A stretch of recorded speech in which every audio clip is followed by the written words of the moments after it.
Welcome to the Learning Pines YouTube. We hope this video helps. In this video, I will show how to make homemade gel pen only ways.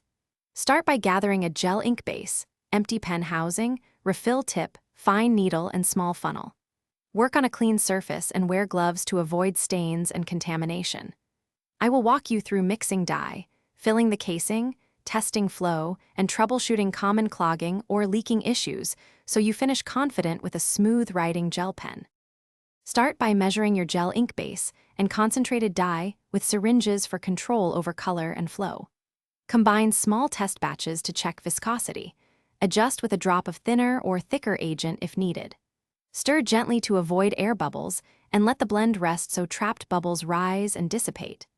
Strain the mix through a fine 50-micron filter before loading into the refill to ensure smooth, clog-free writing.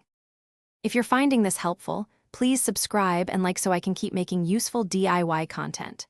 Quick recommendation: those leak-proof meal prep containers make storing inks and small parts spill-proof and pourable, and they stack neatly on any craft table. They're perfect for organizing tiny syringes, caps, and pigments and save you cleanup time.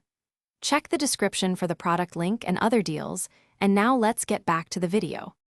Attach the refill tip securely and position the pen casing upright before filling to reduce air pockets. Slowly inject the prepared gel ink using a syringe or tiny funnel, then cap and gently roll the pen to settle the ink. Seal seams with a microscopic amount of silicone if you notice leakage, wait the recommended curing period, and test on scrap paper to confirm smooth flow and proper drying time before regular use. Thanks for watching. Consider subscribing if we helped you.